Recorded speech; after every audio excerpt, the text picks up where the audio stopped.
रामकृष्ण हरी अवधूत चिंतन श्री गुरुदेव दत्त। माणसाचं जीवन म्हटलं की इच्छा ह्या आल्याच। माणूस इच्छेवरच जगत असतो।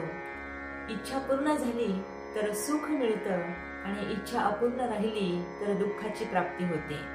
मग अनेकांच्या अनेक इच्छा असतात, पण सर्वच इच्छा पूर्ण होतात असं नाही। त्या काही अपूर्ण सुद्धा राहू शकतात। म्हणून आपल्या मनातील सर्व चांगल्या इच्छा पूर्ण होण्यासाठी काय केलं पाहिजे तर प्रयत्न केले पाहिजे।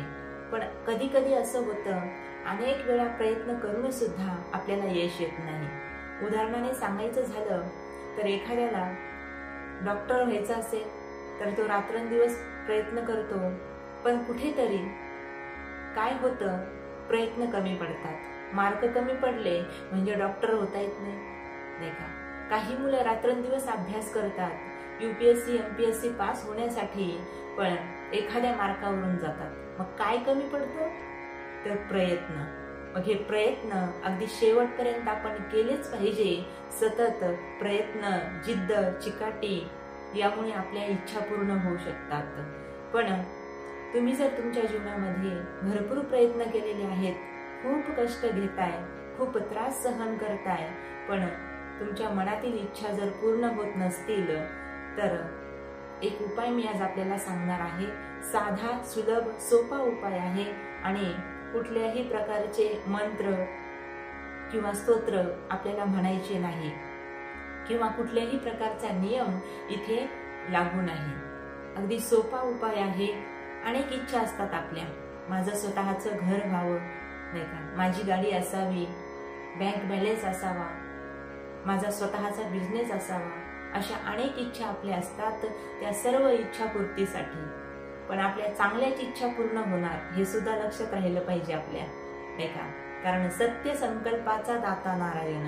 तुमच्या मनात जर चांगल्या इच्छा असतील तर भगवान पूर्ण करण्यासाठी प्रयत्न करतात, नाही का? तुम्ही तर प्रयत्न करतच असतात, पण त्या प्रयत्नाला यश देण्याचं काम भगवंताचं असतं।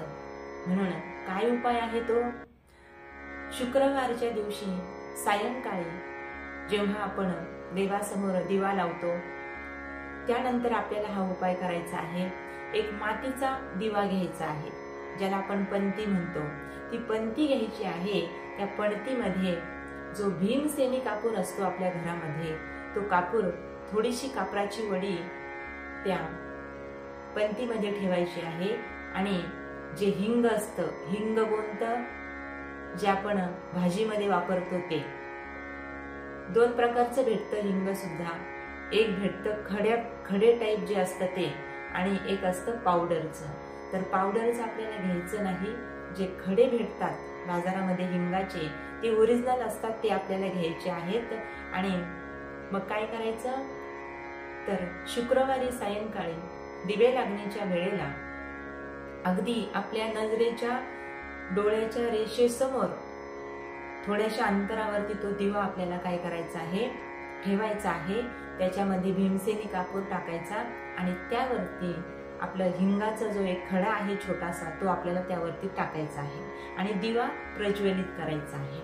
आता ते हिंग जळायला लागल्यानंतर तडतड तडतड असा आवाज येईल किंवा त्याच्यातून काही कणही बाहेर पडतात, त्यामुळे डोळ्याच्या थोडंसं दूर ते आपल्याला ठेवायचं आहे। डोळ्यात जाणार नाही याची खबरदारी घ्यायची आहे, काळजी घ्यायची आहे।